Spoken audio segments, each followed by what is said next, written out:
Welcome to Proof of Work. I'm your host, Gerald Vada, aka the Crypto Oracle, and Nick, my producer and co-host. Today's show is Help Us, Satoshi Nakamoto, You're Our Only Hope. And before we get into that, we want to thank all of our sponsors. We want to thank, obviously, Quantum Expeditions, QE. Quantum Expeditions is run by QE, Quantum Economics. And it is their project out in West Texas where they are taking stranded methane off of oil fields and converting it into Bitcoin. And I said this was the future even before Quantum Expeditions started to take this model, right? I said that the Bitcoin miners would eventually have to become energy producers to get that, net advantage in their cost to Bitcoin to cost ratio. And it just makes sense, right? And eventually they want to get into the wind game as well, because look at, who is it, Canaan, and you got Mara out there in West Texas using the unused wind farm. If you aren't aware, T-Boone Pickens wind farm is in West Texas. It's like literally the biggest wind farm in North America. If you've ever driven through West Texas, it's like miles and miles and miles and miles of these wind farms. And there's certain times of the year, just like solar, where guess what? Oh, they're generating tons of energy and nobody needs it. Well, you hook up some Bitcoin miners and guess what? The same thing. You're earning money off that wasted energy. And that's what Quantum Expeditions is doing. We also want to thank Shield Folio. They make a very nice seed phrase book that hide your seed phrase from prying eyes. You have to use their special pen to write down your seed phrase, and then to read it, you need an ultraviolet light. It is waterproof, smudge proof, and they are working on a fireproof version. Here's the QR code. You can just use Bitcoin Live 20, get 20% off. And we also want to thank the organized media, the team over there, and all the shows on the Bitcoin Live network. And I don't usually get this one in there. Please share our show because I think we put out some of the best Bitcoin content in the whole. Well, your predictions do tend to come out. Yeah, again, this is very true. A lot of my predictions come out, and we're actually going to start with one of those. I said about, I think it was like 6 to 8 months ago, don't be surprised if they try and pump the brakes on this Clarity Act, or if it doesn't even get to committee, that the president could just sign this into law. And guess what happened the other day? Just that. So you can, Nick, if you want to roll the clip, and we can see this little video explain it very eloquently. Wait, got the wrong one. Over here. Was it? My bad. Oh, okay. This one is it, right? Yes. Scroll down. It should be a video right there, I believe. Let me just double check. Well, this one is... Oh crap! No, I thought I sent you the right one. My bad. I did send you the wrong one. Give me a second. That's my bad. That's why it's live. Yep. Sorry. There's my bookmarks, and it is. But things are happening fast. Oh yeah. Okay. It was one that looks very similar to that, and I sent you the wrong one. Here it is. Sorry. It's just the little blue. Blue and white marketing at the beginning of each threw me off. This is the correct one. Sorry, but that one's an important one too, and we'll get to that one next. Let's see. Okay, got it here. Oh yeah, this is a video. Yeah. Okay. Go back. Sound on. Let's go. So let's go ahead and compare the executive orders, the two executive orders President Trump signed on May 19th, 2026, let's compare it to the Clarity Act. The language is almost the same. Let's go to the right side of the screen. The Clarity Act protects Main Street, unleashes responsible innovation, and cracks down on fraud and money laundering. Down here it says the Clarity Act protects everyday Americans. The Banking Committee Market Structure Bill establishes clear protections for digital asset market participants and gives everyday Americans the tools they need to participate in digital asset markets. the executive order, integrating financial technology innovation into regulatory frameworks. So let's compare. The United States is the global leader in financial innovation, driven in part by the rapid growth of financial technology, fintech firms. These firms provide innovative services and solutions that enhance access to financial products and services and create economic opportunity for all Americans. To foster this financial innovation, the federal government must update regulations to allow integration of digital assets and innovation technology into traditional finance payment systems. Are you guys seeing this? All right. Do you see the parallels of here? We have this part right here, and it aligns with this part right here. Okay. You see how, oh my gosh, this is going to be so exciting. Then we have, it is therefore the policy of the United States to streamline regulatory processes, reduce unnecessary barriers to entry, and encourage collaboration between fintech firms, federally regulated financial institutions, and federal financial regulators. Is Ripple a fintech firm? I'm just going to go ahead and do this live so you can actually see.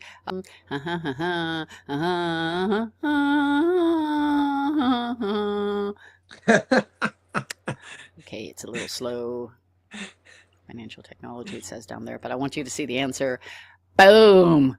Ripple is a fintech firm. Do you see where this is all going, guys? We'll pause it now there let's because look to clearly, the right side of the screen on the clarity. clearly this one person is an XRP army person, which I get it. Yes, the Bank of Japan has been utilizing XRP's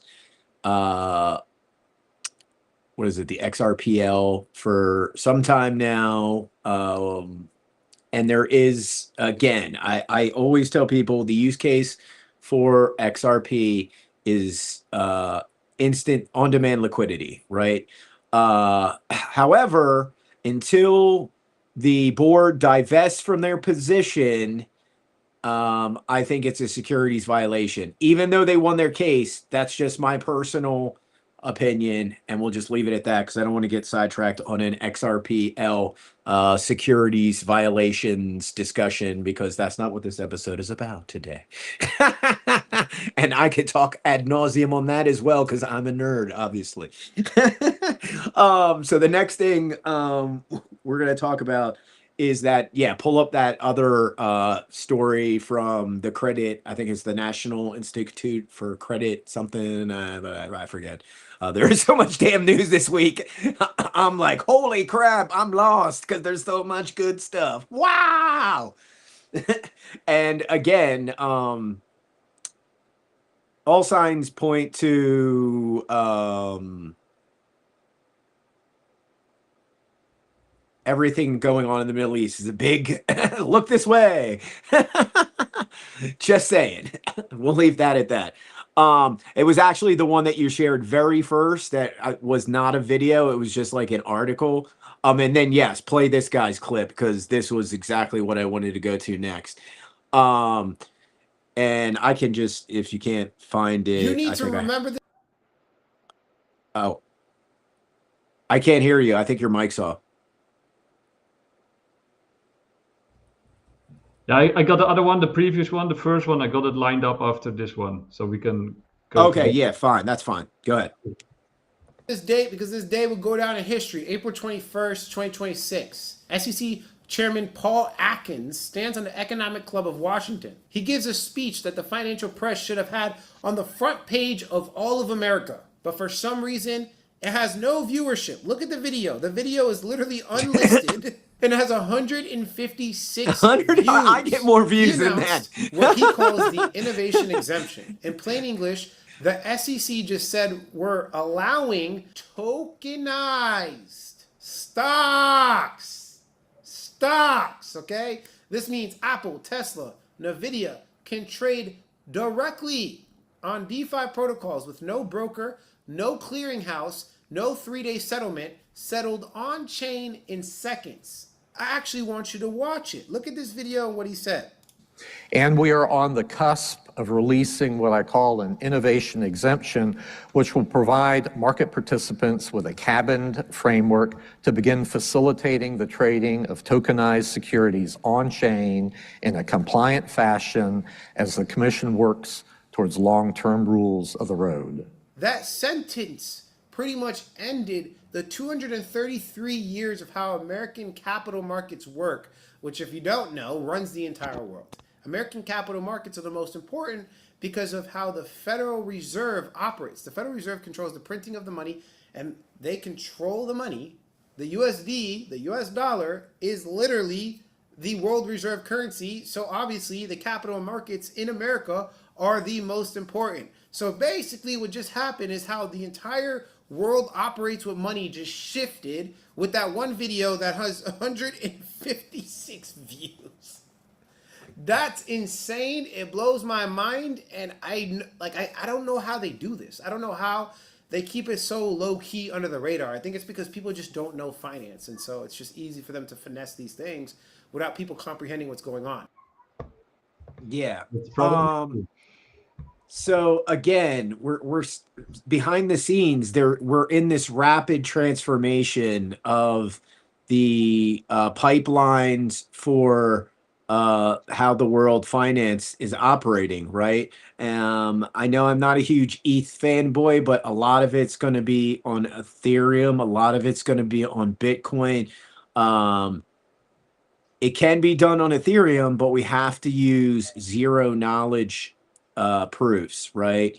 And the same thing, once these things are done on Bitcoin, is the same thing. It makes them Turing complete, and the encryption is phenomenal. And we have more news on the advancement of the Web3 moving at light speed as well. This isn't just happening.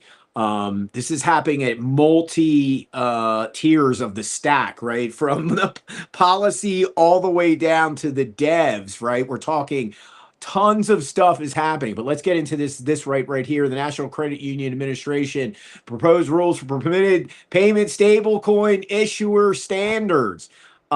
This is so that that people can take their stablecoins, put them into the bank, right, and borrow against them, right, and get credit. And that would also then lead to what? Cryptocurrencies doing the same thing. This is just all of this being laid down right now.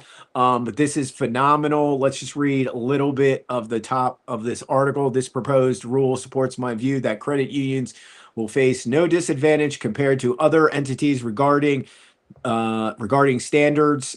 Oh, sorry. No, that's all right.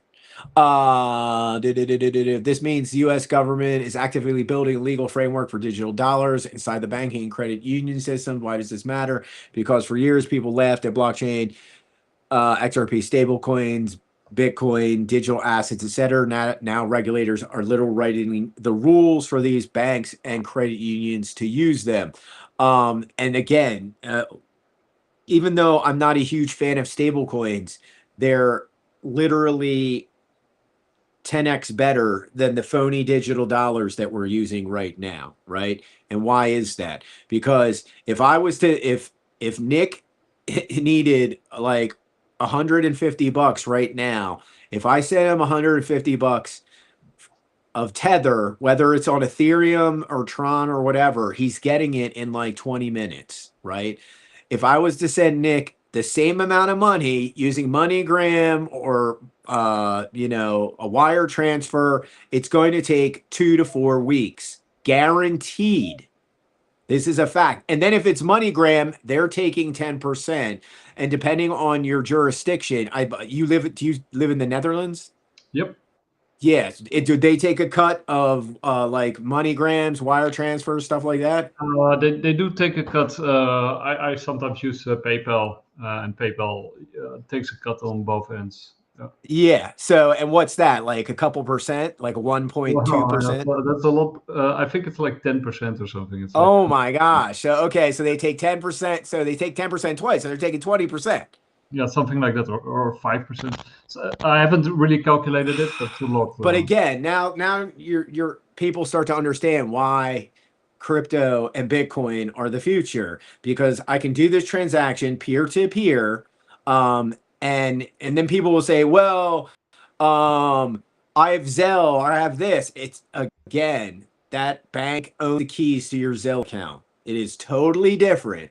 And once you start to understand, like, this is the difference between Web 2.0 and Web 3.0. You own that asset, right? Whether it's Tether or we were just talking about tokenized equities, right? It's Tesla stock. You actually own those tokens, which become, those shares become tokens that sit in your Solana wallet, that sit in your Ethereum wallet, whichever chain they decide. And if it's a multi-chain verse, which it looks like it's going to be for some time, you know, you still own those assets, right? They're not in the DTC, the DTCC clearinghouse, and you never get to see that actual physical stock certificate, right? Let's be very clear. I own some equity in a Bitcoin mining company called Canaan. I've talked about it a lot of times. I don't actually own those shares. Robinhood, like, pretends to, like, hold these shares for me.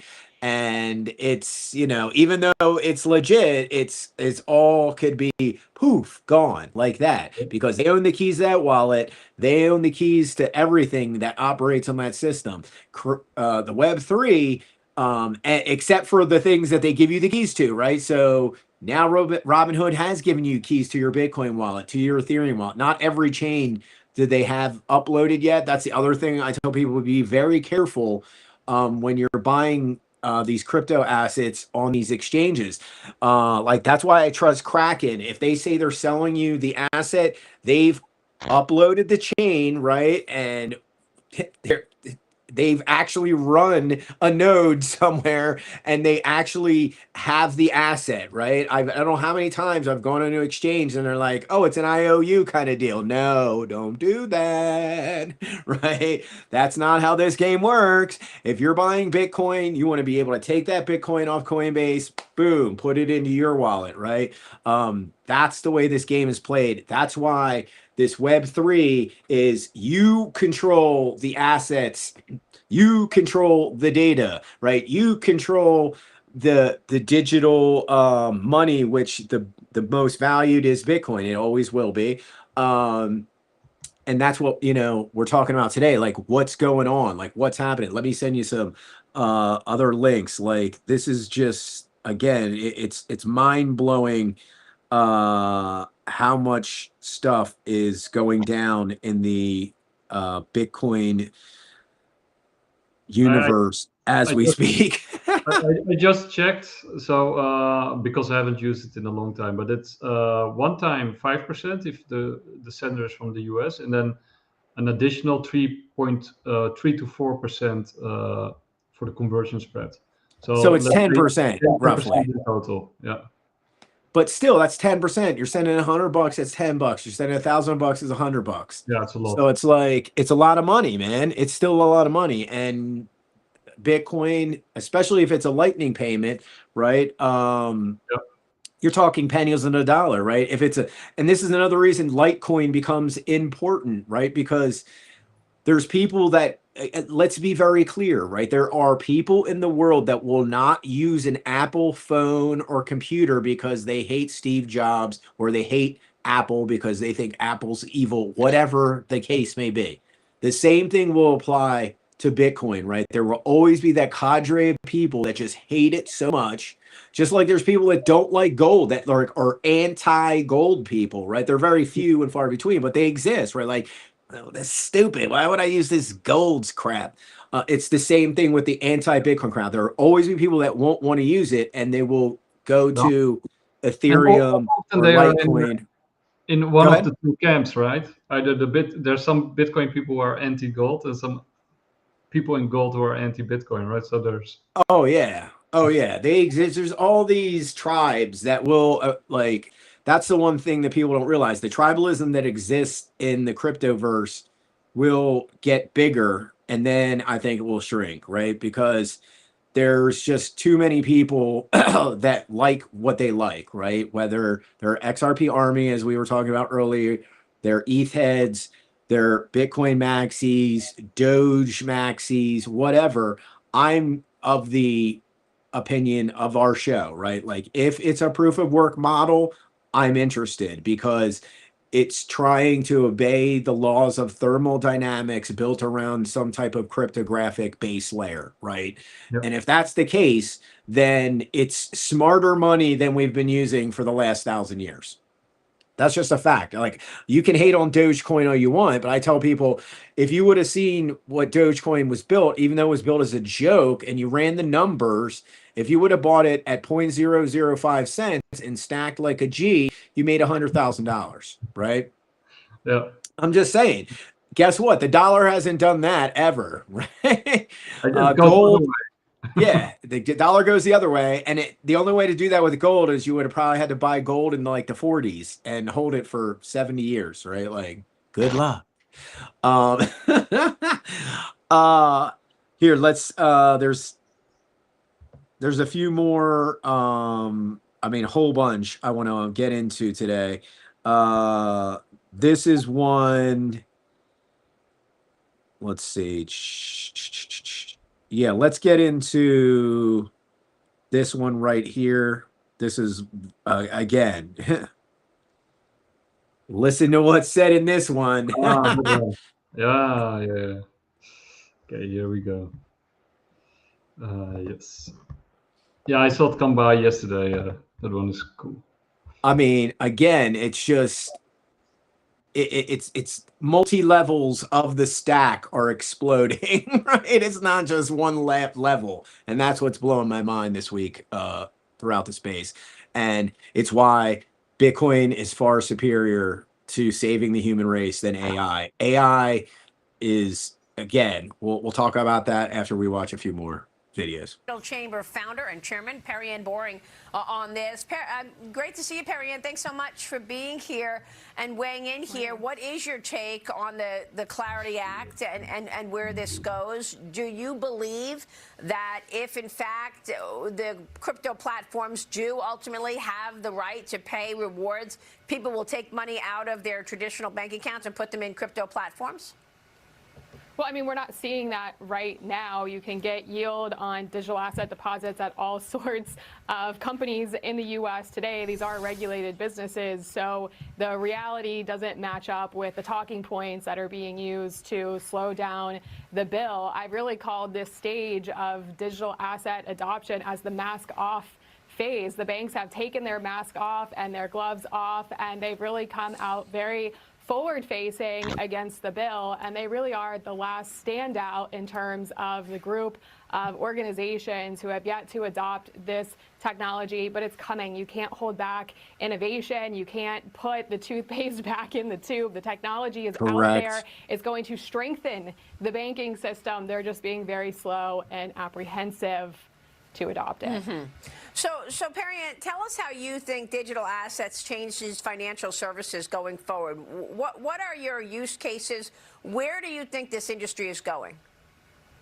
Well, just last month, we saw the U.S. Navy share in a congressional testimony that they are using the power of Bitcoin, the encryption power of Bitcoin, to protect military data. This really validates say that again. the stamp of approval of Bitcoin, not just to being used in the financial system, but as critical technology in all sorts of infrastructure. When most people think about Bitcoin, they think about money, they think about the financial system, but the technology underpinning Bitcoin, the blockchain, can be used to facilitate, protect, and transfer any type of asset or thing of value, including data. So we are seeing this technology being used for financial transactions, financial assets, but we are also seeing it to protect data. I believe we will see it used in protecting other types of information, personal identifiable information. Think of healthcare data, think of the insurance industry. The types of interactions and transactions all can be done protected using blockchain rails. And this is open technology. It's open source. It's not proprietary like most software, meaning it's free to use. So it's going to make a range of services cheaper for everyday people and Americans, and safer because it's protected with military level encryption. Wow. Now, is the regulation keeping up, Perry-Ann? Because, like, you know, here, back to that crypto bill, the Clarity Act, I mean, the Senate moves to pass the Clarity You can pause Act it here. out of the committee. Yep. So again, this was like a couple of days before the president is just like, you know what, I don't care. Let's push this through. Um, and Gerald, again, I think they're still going to vote on it because I think that's there. But like I was just saying, like I think I said it 2 or 3 times now. The whole stack is exploding. This is like the biggest story of the week that nobody in the Bitcoin or the crypto space has really talked about. And there's another one as well. I'm looking through that through my bookmarks right now. But pull this one up, and this is like mind-boggling. And this is exactly like we had a whole show, right, about why all data becomes encrypted. And guess what? Oh my gosh. A Bitcoin dev literally builds an RSA encryption tool built around Bitcoin's base layer, right? Obviously. And basically what it does is like you can take this file, encrypt it, and then put a timer on it, right? And then you can't get the key back until that timer is up. And then whoever has that key can then unlock the data. This is what saves us from AI, right? Like people don't understand this. This is why this is like, I was like, whoa, whoa, whoa. This is awesome. The other one is, I can't find it right now. Is that another Bitcoin dev? yeah, My dog got all excited because I'm getting excited. Is a guy built a VPN, right? He built a VPN using Bitcoin. Come on, buddy. Gotta give me a little space, bro. Build a VPN using Bitcoin. This is the future of Web3, right? This is why everything will become encrypted. It's already starting to happen, right? We already have OG Bitcoin devs like, oh, I can build this tool. I can build this tool around Bitcoin and it makes it stronger. And then listen to what she just said in that video, right? The Navy is figuring out how to use Bitcoin's encryption to protect data. And this is a tool that, guess what? I will guarantee you military agencies are adopting this tool this guy built right as we are talking about it. Not a lie. And if you have a brain in your head and you run a company that's a software company or anything that's in the tech industry and you don't use encryption, this makes it easy, right? He's like making RSA encryption for all data for dummies, right? Obviously, you have to be a little bit more advanced than just point and click to figure this kind of stuff out. But if you know a little bit about, all of this, base layer cryptography that's used for all of these protocols, then you're already ahead of the curve, right? And that's where, again, we're just scratching the surface. We got a new VPN built on Bitcoin. We got a new RSA encryption tool for data built on Bitcoin. We just had a whole show. The applications are limitless, and we're starting to just see the flower of life of all of these ecosystems, right? If we made a Venn diagram of Bitcoin, it's just turning into this huge cosmos, and it's barely 20 years old. Are you paying attention, people? Yeah. This is why it's going to adopt everything. Go ahead. Yeah, this will also drive demand, right? Because we already sort of explored the energy aspect of Bitcoin, driving demand because of grid stabilization, but also unlocking new resources. But wasted energy, etc. Yeah, eating waste. So basically, this encryption aspect of Bitcoin is another driver of demand. If you're China or Russia or Iran or whoever, right? This encryption of your infrastructure, your digital infrastructure, is key in the future, especially as AI explodes. Yeah, and I would advise, unofficially advise power companies around the country to get your CTO and plop them down in front of this and have him start utilizing it. Because I know there are power plants that run in this country that do not have encrypted data, right? This is just a fact. We all know it, right? I pointed out there were some power outages at the beginning of this war with Iran, and no one wants to point it out, but I still believe it was Iranian hackers, right? And I don't have the data to prove that, but I'm really good at these. I'm just saying. Or China.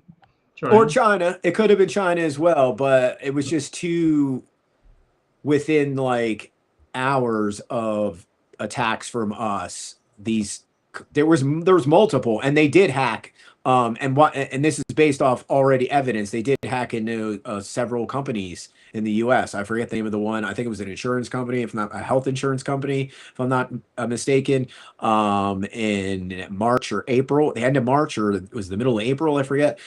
So they were actively trying to jump into our systems. But again, I highly advise any CTO of any company that's running weak cybersecurity, you might want to look into this program because it might save you. And or the new VPN that this other OG Bitcoin dev built around Bitcoin. And he's built a decentralized VPN built around encryption, right? Like, hello, this is the Web3.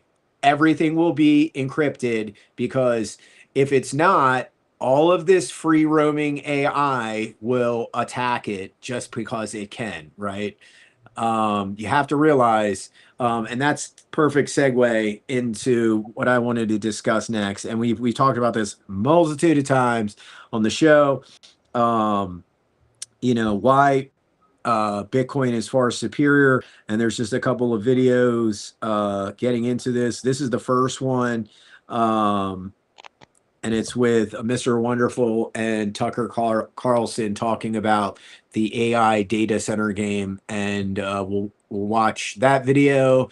We'll discuss. And then when there's another one that we'll talk about after that, I'm going to send you that one too, because it's like right back to back. And then we'll get back into the Bitcoin help us Satoshi Nakamoto, which it clearly he has, because again, these tools that are being built, amazing stuff. But here's the first one. Let's just start with the competition between the US and China on AI.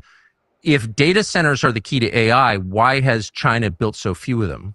Oh, no. So I think there are about 365 data centers in China, almost 4,000 in the United States. So clearly they haven't prevented us from building data centers. It's like 450. I looked it up. Okay, let me walk you through the math of the last, this is moving very, very quickly, but the data centers of even 24 months ago were 100 megawatt facilities. And they were useful for cloud storage, like your Excel files and all the rest of that. They were useful for just basic compute and storage of data. But then when these models started emerging, such as we have going with Anthropic or Gemini, and any of them, Grok, all of it, and all of the tools built on top of them, the amount of compute power geometrically grew. And it was no longer 100 megawatts. The minimum was 250 megawatts. Then 4 months later, the minimum was 500 megawatts. Yes. Wait, here it comes. And then 2 months after that, it was 1 gigawatt. Now, try and get a gigawatt out of the American grid or the Canadian grid or the Mexican grid. Not a chance in hell. We're tapped out. So the Chinese were building these gigawatt facilities. So it doesn't matter about the number of facilities. It matters how many are gigawatt plus for training AI models, because you need a lot of compute for the modern day chip. And this technology is advancing very, very quickly. So it's the size of the large ones are the ones that they're beating us on, not the small 100 megawatts. Nobody cares about those anymore. You can't train anything on that. So we're competing now for campuses, 10,000 acres and more at a time. And that's where the Chinese are kicking our asses. So you said you will go wherever the energy is, but I thought you're bringing your own energy to the project. Can you explain how you're going to power this? Sure, that's a good question. You can't tap in, and you can't, you tap into somebody's grid. Let's take a place like Texas or in Mississippi or Utah, for that matter, where I am. The electrical bills in that county are going to go up 30%. And that's what pissed off so many people in Virginia. They went out of their minds as the electrical bills kept going up. So you can't do that. You have to bring your own power. So the way you do that is you find low-cost stranded natural gas. You acquire the new technology turbines that burn very, very clean and require a lot less water, because that's a big debate too. And in some cases, no water, they're air cooled. And you build those turbines first. So basically the data center game is about power. Now, here's another reason the Chinese would not want, forget about data centers. Let's just say we're building new gas turbines that make electricity. The Chinese don't want you to do that either, because they know that that's how you're going to solve the grid problem. You know, the people in Utah are telling me, look, is there any way when you build these power facilities for the data centers, you could sell back some of that power to our local grid? And the answer is yes. No. So that's now, inaccurate. instead of We'll being discuss the that in a evil moment. data center guys, we can be the guys that are actually powering the Utah grid, which, by the way, taps into the national grid. So we want to build as many of these power generators before we build any data centers. That's But I So am- where does the gas come from in this the world's largest data center, the one you're planning in Utah? Well, mine won't be the largest for years. That's another piece of misinformation being spewed everywhere, and I'm going to tell you who's doing it soon. We're going to build 1.5 gigawatts first, so a fraction of the 9 gig proposed, and make sure everything works. And the people there in Box Elder County can come and inspect it and see the air quality EPA standards we're going to hold up to, the water rights permits that we're going to maintain and be compliant All right, with, you can pause the it there. noise EPA requirements that we have to be compliant with. So the first thing I wanted to point out, he goes over the numbers, and I did a little bit of research yesterday for the show, and you can Google this. It's all out there now. And yeah, we're going to watch this in just a moment. They have roughly 450 data centers, and they use about roughly 30, I think it's 30 to 34 gigawatts of power.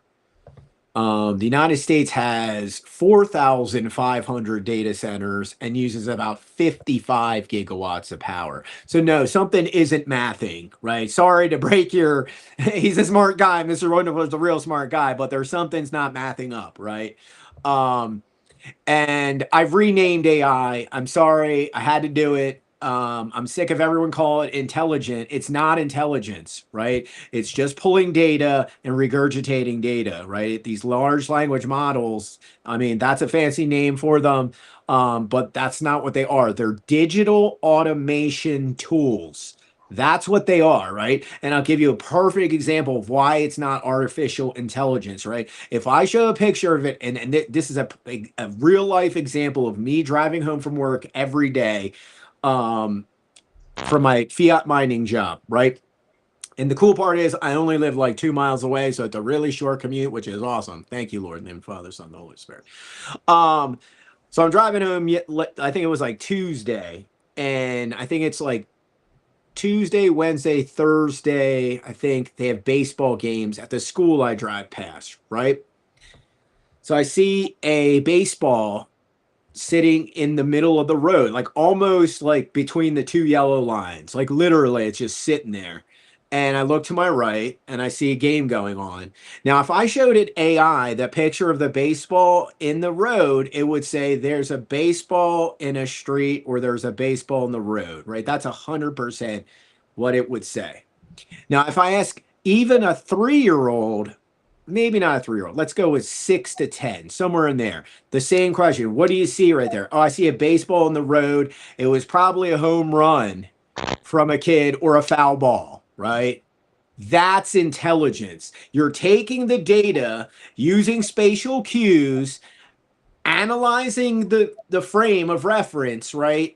And then synthesizing it into some sort of hypothesis. That's intelligence. AI does not do that. And again, here's one of the guys who's, I forget which huge video game company he works for, but watch his video and it's he explains it from a totally different perspective, but perfect segue. Point on AI though. Again, that's sort of like saying, how do you feel about motherhood and apple pie? I like both. All things technology that can create efficiency, I'm all in on. But you're doubtful of the creative ability of AI? No, I'm not doubtful of anything. I'm totally open-minded. But do I believe that, remember what AI is, despite the fact that there are people in Silicon Valley who don't want you to believe this, is big data sets, lots of compute, and a large language model mushed together. That's what they Correct. are. So data sets by their very nature are backward looking. Creativity by its very nature is forward looking. Creativity is informed by data. You're informed by those hundreds of books that you read. And when you have a podcast, you're informed by the ones you've listened to. How could you not be? But if yours was just a really high quality clone of Patrick's, who would watch yours? And the thesis that, wow, with AI, we can more efficiently create a completely derivative property, like derivative properties don't work. So that's where the thread has been lost, that AI so far is really great at asset creation, but hit creation isn't asset creation. Asset creation is a necessary but insufficient condition for hit creation. So I would love to say that AI will make it easier, quicker, and better to make hits, because who would benefit more than we? We're in the business already. We own IP, right? That you know. So you don't have to create new IP, which is really, really hard to do with or without AI. Like create this table goes to Hollywood, getting someone to buy that video game. That's incredibly hard. Getting them to buy GTA 6, not so hard by comparison. So it's not that I take at all lightly the potential benefits of new technology. To the contrary. No, I think your entire career has been an example. It's the story of my career. It's just that when our stock goes down by 50 points because people are like, anyone can make a video game. That was the thesis. With AI, anyone can make a video game. It's like, anyone can make a video game last week. Like anyone can make a video game 5 years ago. The technology is readily available. It's commoditized. You know how many mobile games get put out a year? Thousands. You know how many hits are made in a year? 0 to 5. You know who makes them? Thank you very much. We do. It's just true. And that's just true. It's like, do it you without don't AI. need this new technology to create assets that are competitive. That already exists. It will be quicker to do it, but speed isn't the issue. If I told you, David, with this technology, you can create something that looks exactly like GTA, and it's going to take 3 years, not 30 seconds, you'd be like, I'll spend 3 years on it. It's worth it. And that exists. You can, in 3 years, technology exists prior to AI to clone GTA, but it won't be GTA. It'll be a clone of GTA. Clones don't sell. All hits are by their very nature unexpected. That's the most important thing to take away. Things that are data-driven in their entirety can't be unexpected. But that doesn't mean AI isn't super helpful. Perfect place to end. Strauss, thanks for the time. This was awesome. Thanks. Really. Again, I couldn't say it more eloquently, but it brings me back to this point. And I don't have the clips to share these, but Tim Pool pointed it out and Mark Andreessen pointed it out I just came up with this theory just while watching that. So I call it DAT infinitum, right? We have digital automation tool infinity, right? Where you can make all this unlimited content now and you can do unlimited coding. But exactly what he said, is it going to be a hit? Is it something somebody needs, right? If you talk to this guy, he's like, I'm building all this code, no, and I'm building this this new program that monitors hamster wheels for electrical impulse efficiency. I'm like, yeah, who's going to use that, bro? Do you know? Or the one that the guy just built, which is a new use case for Bitcoin. It's a quail egg hatching ASIC, right? Cool use case. I don't think it's going to be around for a while. Maybe I'm wrong. But my point being is this DAT infinitum theory is it pushes everything's to totally infinity, but who wants it? Yeah, you've made 1 million AI portraits of all this stuff. Like, yeah, who's looking at it? You are. That's it. You made 500 lines of extra code. Who's looking at it? Who's using it? You are. That's it. Right? How is it helping people? That's the bridge that AI, I'm not saying it will never have that ability, but it doesn't have it, right? Like we just talked about. It can't analyze, synthesize data. It's just pulling, right? Anytime you use ChatGPT, Grok, whatever, you ask the question and then you see it query. It's like, and it's querying like all these data stacks from Google to wherever, right? And that's what it's doing, just doing data pulls. It isn't really analyzing, synthesizing, and formulating a hypothesis, which is real intelligence, right? Even animals have a better ability to do this, in my opinion, than most LLMs. That's just my own personal take. But if you heard what that guy was saying, we kind of agreed on a lot of those points, where he's basically saying the same thing. Yeah, this AI might build this video game that looks exactly like AI. Like GTA 6. But who's going to play it? It's the same thing. Like all these people want to build clones of Bitcoin. Who's going to use it? Right. And this is where we get back to, why Bitcoin is more important than AI, because as we can see, AI is inflationary to infrastructure. Even Mr. Wonderful just said it, right? It can jack up energy prices. That's why they have to start building their own energy infrastructure to protect their data center from hurting the local infrastructure, right? Where he's like, oh yeah, we're going to start using methane, right? And that makes sense, right? That totally makes sense. But at the same time, he was wrong in saying it's a fine line. If they're generating power, yes, he could sell power back to the grid. If they're just an AI data center, no, you can't, because you always are online, because as soon as you go offline, you become useless, and that compute goes to a different data center and it's being used by some other company, right? Let's be clear. It's not that's why he's saying those small data centers are becoming obsolete. And that's why another reason they are only good for 3 to 4 years, that everything's advancing so quickly. The technology becomes outdated, the chips get outdated, everything becomes almost useless within a short time frame. But getting back to Bitcoin, that's also what this whole war with Iran is about, right? And the geopolitical conflict is basically about AI. Yeah, well, it's all about it's more about Bitcoin and the price of oil and the price of dollar, right? Like I did share an article. I don't think I have it in my bookmarks, but all the G7 bond markets are off the charts, right? Why is that? Yeah, Because except China. Yeah, except China. Well, they don't use the petrodollar anymore, right? All these other economies, even though some of their fiat money might not be attached to the petrodollar, all the capital goods they buy are usually priced in dollars, right? Whether it's wheat, corn, gold, silver, platinum, whatever the case may be. And all these rare earth minerals, let's not forget, I'm pretty sure they're priced in dollars these days too. Just saying. This one, right? Oh yeah, there you go. G7 government bond yields are at their highest level since 2004. Yeah, somebody said this in Spaces about a month and a half ago, said everyone should pump the brakes and pay attention. Yes, I said this would be bad short term, but once the bond markets do this, what happens? They deflate, the equity market gets hammered for a little while, and then what happens? There's a new bear market that forms, and then boom, after 12 months to a couple of years, we're back in the money printers on, we're back pie in the sky, high pie in the sky era again.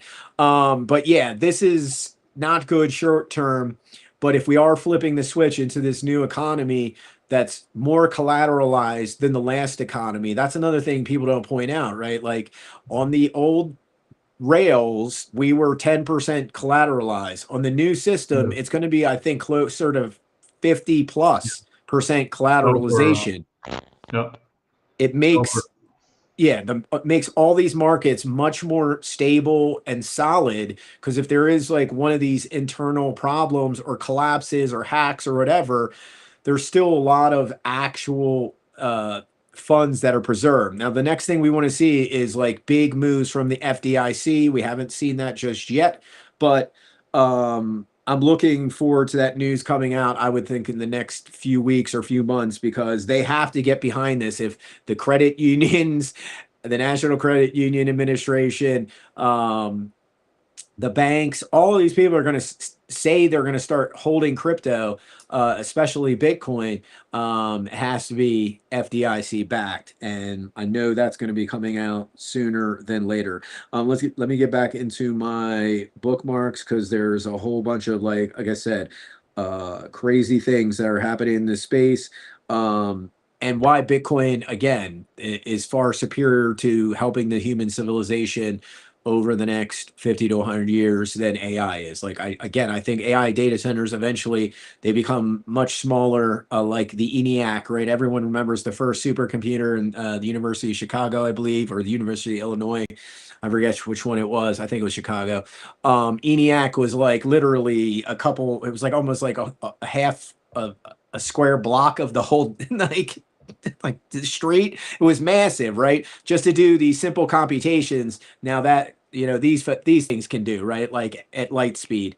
I think AI data centers eventually get smaller and smaller and smaller, and stop using so much energy, just like I said would happen with Bitcoin mining equipment, and that did happen.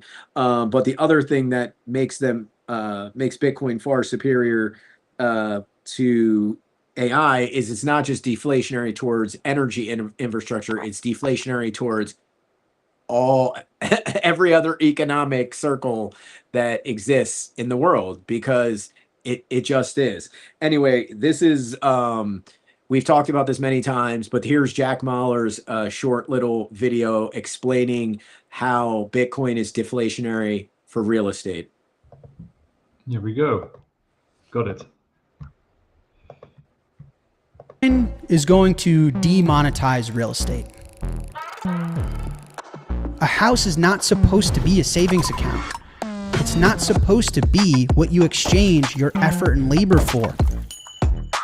You acquire a house to consume it and live in it. It's not a money.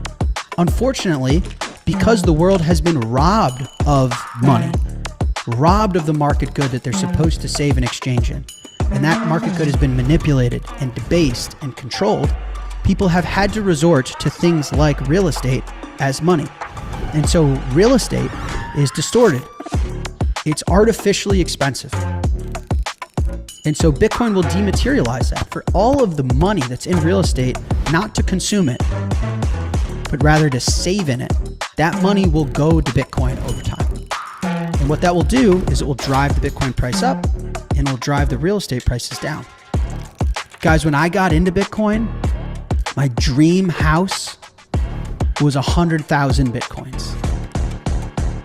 And then some years later, my dream house was 10,000 Bitcoins. And then some years later, my dream house was 1,000. And then some years later, my dream house was 100. And then some years later, my dream house was 10. Now, the average American home you can get for 3-4 coins. So I think within the next decade, you can get a median-sized house in the United States for less than 1 Bitcoin. And so the best way to become a homeowner and a purchaser of land, of real estate, is to stay humble and stack sats. Yeah, again, it's a no-brainer. Bitcoin is going to reshape every market out there, from top to bottom. It's already done it, as you can see, in just probably like a 6-year span. His dream house went down to about it's probably 4 or 5 now, because Bitcoin's come down from the 100K that it was. But still, as you can see, it's already deflating that. We did it with a clip from about a year ago where the guy on one of those like dating shows, I think it was like, I forget which one it was, but the guy gave her a ring and was like, "That's a Bitcoin." And I was like, that ring, the cost of that ring has gone down drastically in the price of Bitcoin, right? So now it's like, at the point of that show, I think it was like 0.3 Bitcoin that ring was worth. And again, it's going to do this to all high-end items, because... Did you also see that fragment, I think it came by yesterday or the day before, from Jensen Huang, the CEO of NVIDIA? And he stated that, because at the moment, I think the current world economy is about 100 trillion worth of something along those lines. But he's expecting it to go to like 500 trillion or more. Right, so there's a lot of room, because basically Bitcoin can capture, the market cap of gold and probably much more than that. But the entire global economy is also going to expand gigantically as we move into space and beyond, right? So 100%. So the entire world GDP will explode. Yeah, that's And when I actually came up to that conclusion when I was doing like crunching numbers on like what could, just running ideas, just throwing numbers out there and with like M1 supply to yeah, like Bitcoin. And then it hit me just like it hit you and it hit the CEO of Nvidia, like, wait a second, the money supply is just going to keep growing. So these markets are going to just keep growing. And I was like, wait a second, if there's like somewhere between like 1 to 2 quadrillion worth of assets in the world just swimming around 24/7, 365. We'll just go back like 50 years ago. That was like probably like $100 trillion worth yeah. of assets swimming The around in pro- like the the pro- 70s and yeah. 80s. And it's The problem, already 10x or 20x from there. yeah, So if it's done that in just 40 or 50 years, well, in another 50 years, if it 10x is from here, well, let's just do a round number of 2. It's a 2 quadrillion. Well, you're talking about $20 quadrillion worth of assets, and this is where people go, that's impossible. Well, all yeah. these AI agents, if they're buying your supermarket list, and whether it's Sats or Tether or whatever, all of these little robots now aren't just like asking for your opinion. They're like, hey, I need to buy some, I need to buy some bread. Right? Here's my lightning. Can you send it via the robot and drop it off in the robot collection Yeah. area of I my. mean, you got the Internet of Things, of course, and then the Internet of Bodies, of course. I mean, Exactly. And the all sky's the these new limit there. economies are going to grow. Like people fearing again, digital automation tools. That's my new name for them. It's just silly, right? Like every time human civilization has gotten a new automation technology, it just made us more productive and created new problems that created new business sectors that created new economies, right? And it just keeps happening and happening. Just go back to like when McCormick or Eli Whitney invented the cotton gin, or McCormick invented the plow, right? And it made it, or the actual first automated plow. And it made it easier to, farm. It just made it easier, right? I think again, these tools, yes, there will be a period of scariness with them, which I think we're in right now. But once people understand how important, this tool that this guy built for Bitcoin, this RSA encryption tool built on Bitcoin, how important that is to protect us from not only just rogue AI, but rogue entities, rogue NGOs, rogue terrorist groups, rogue intel groups, right? There's people don't even realize, like, I just learned this and I'm a really smart guy. There's actual like you see in the movies, like specters, right? Like these type of intelligence groups that are ex-CIA, ex-MI6, ex-Mossad, and they have offices around the world, and some of them, it's a front, right? They're just like an engineering firm, just like they've taught to do in their training, but they do black ops all around the world, just like they're like shadow Blackwaters, right? And these companies exist. So always be careful what you're saying online about your conspiracy theories, because they might be watching. Yeah. Well, Coca-Cola, like I always tell people, like just do Google research on Coca-Cola and some of their shady black ops. Yeah, Coca-Cola doing black ops, bro. They went to the Supreme Court for it. Yeah, crazy stuff, bro. So, and that goes all the way back to the Banana Republic stuff, right? Where if you look into that, like just crack the door of all of that, and you're like, oh, that's how all this, like all these terms came from, all of this propaganda, all this espionage that started way back in the 20s, man. Most Americans don't even know this stuff. It's like, read some history books. I know you do. Look at your library. By the way, today we have a lot of skeptics in the comments. Oh, really? About what? About everything we say. Let me see if I can make this full screen. Let's see, chat. Okay, let's see. Let's pull it up. I think I Kraft know has you been on a rampage. And industrial scale Bitcoin mining isn't profitable. This whole AI build out boom is built on the back of. No, dude. I'm so sorry to say this. The AI bubble is way huger than the Bitcoin bubble. They've spent trillions of dollars on AI right now, and again, it doesn't create the productivity that you think it does. Go just pull up the video of the Waymo. You know what? I have this video. You know what? I have it in my bookmarks. Yeah. I'll send you that one right now. Before you play that Senator Lummis one here, just look at this one. And it's okay to be skeptical. I mean, I don't care, to be honest. Oh yeah. Obviously, people are going to be skeptical because that's the way the money's flowing. But I'm sorry to say this. There's going to be lots of these AI companies that go bust really soon, and a whole bunch of other companies that go bust because they've thrown hundreds of millions of dollars at the wall in hopes and prayers that AI is going to be like Jesus, and AI is not Jesus. Let's be very clear. But yeah, here, pull up this one. This one's hilarious. Got it over here. Yes.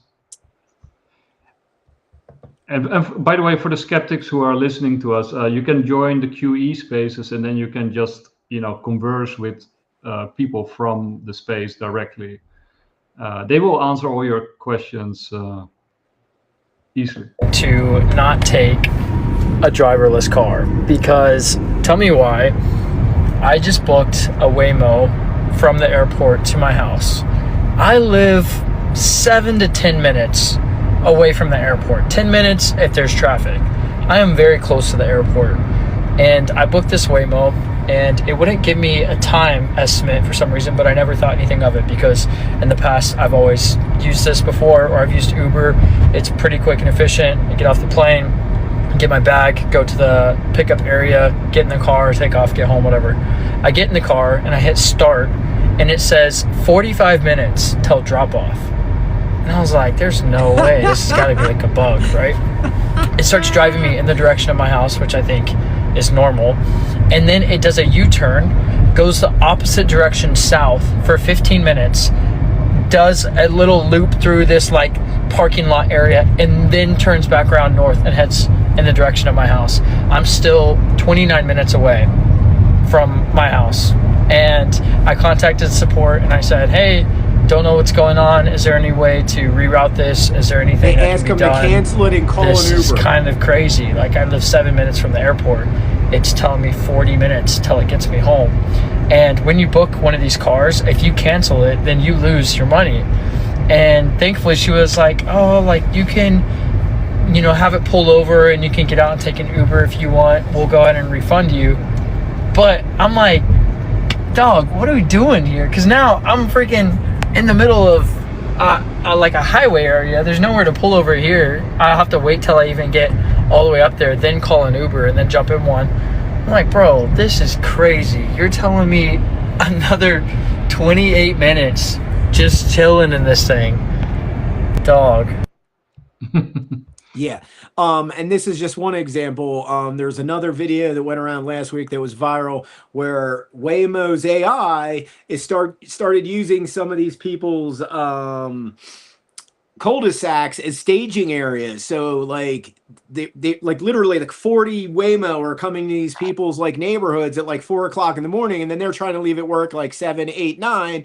And if the cars haven't booked a fare, their like driveways blocked, right? Like, or their streets blocked, or their whole damn, like, it's literally they've parked all along the interior of that cul-de-sac, and there's no way for anybody to leave if it's like a certain hour of the morning. So again, Crev 23, yes, Bitcoin mining is profitable at scale if you're getting your kilowatt, your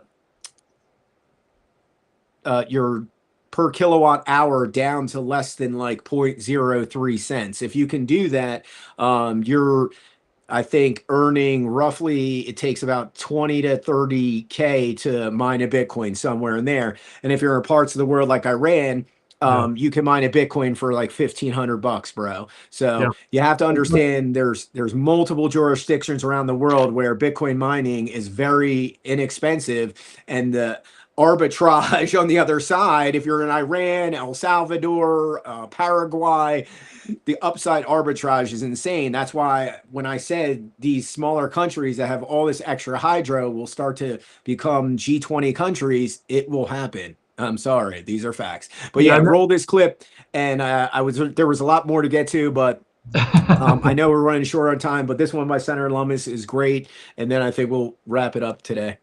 Cool. Clarity Act. It came out of the Banking Committee last week, so now we'll spend the next roughly 3 weeks combining the components of the Clarity Act that were already passed by the Agriculture Committee. Those are the parts on the Commodity Futures Trading Commission.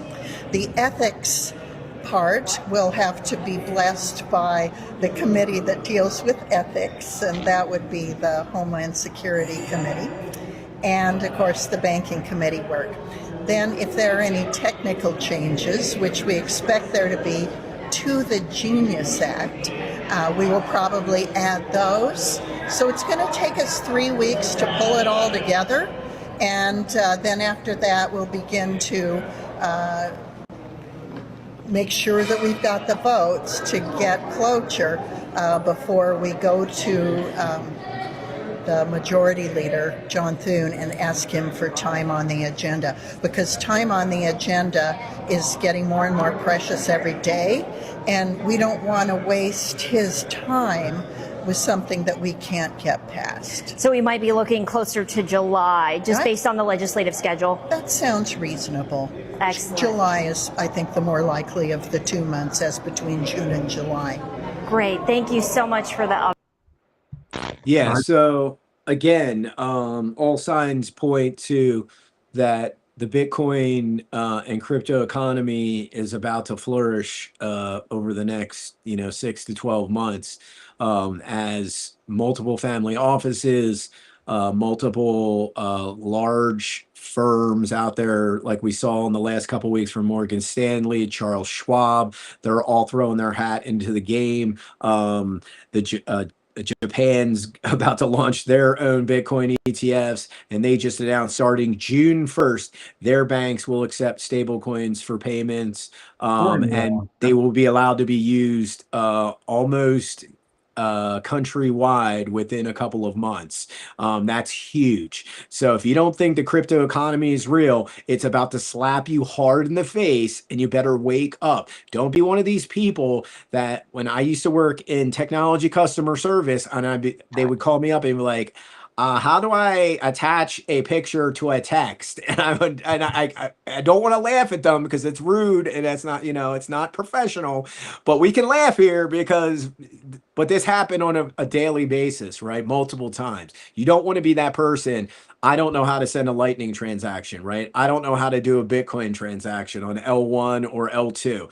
Don't be that person, because Bitcoin, as you can see, is deflationary against the global economy, and the forces at B are tapping into this economy, right? We built it. They're bootstrapping into it, right? There's the news about Japan will recognize foreign crypto stablecoins as legal payments. What's that mean? Tether, USDT, USAT, all of these products, USDC, all of these stable coins that are recognized by the US Federal Reserve will also be recognized by Japan. And why is this important? Because what's going to happen? Oh, Japan's going to start to stack Tether, stack USDC, and at some point in the future, they're like, oh, we'll buy your bonds again. Surprise. That's what's happening. The whole cryptoverse is literally like opening up before our eyes, and at every layer of the stack, we can see advancement, and all these people are still bearish what is going on? Stop paying attention to the number on the screen. At some point, it's going to be like a couple $100,000, couple $1 million, and you're going to be like, what the heck happened? The floodgates were opened. Clarity opens the floodgates right here. Boom. You've got all these people getting exposure, this tertiary exposure or secondary exposure. This is not healthy, right? And we're going to end on this point, but it's a very important part to hammer in on, right? If you're Finland, right, and all of a sudden Bitcoin goes up to $10 million next year, it could happen. You never know, right? Like, stranger things have happened in the universe. Let's be real. And you just have MSTR. Well, yeah, MSTR probably went up a lot too. But if you held the Bitcoin, you could do a lot more with it, right? You could arbitrage with some of it. You could sell off some of it. You could put some of it, take some of its collateral, and trust me, a lot of banks will give you money for it now, right? Yeah. But you sitting on it as MSTR or Stretch or one of these ETFs, it also, let's just do it from a micro perspective. It's you or me, right? And you own some IBIT. Awesome. Bitcoin goes to $1 million, $10 million. Yes, you got all this money, but you don't have exposure to the actual asset. Well, I've got a Lightning wallet. It goes to $10 million. I'm selling slivers of Satoshis for products and services, right? Let's be very clear. Right now, it's like it's like $1,100 in that Lightning wallet. If it goes to $1 million, that's like 10.3x or something like that. So that's what my money in there would do. So it would go from like to close to $10,000, and I could literally sell couple hundred Satoshis for like food, right? It's like, oh, awesome. Ding. And that's how you benefit. If you just have exposure to the ETF or exposure to MSTR, what are you doing? You got to go close out that position on that platform. Then they send the money to your bank account. And yeah, in the future, that might be minutes because it's all crypto now. But right now it's not all minutes, right? And that's why it's not good. You don't own the keys to that bank wallet. But yeah, we got to roll because you got something to do. I got something to do. But thank you all for hanging out. Thank you for all the comments. Let's thank our sponsors, Shieldfolio, Quantum Expeditions, QE, Deorganized Media, and all the friends and fam at the Bitcoin Live Network. Thank you so much. Have a great day and come hang out in spaces. Peace. Take care.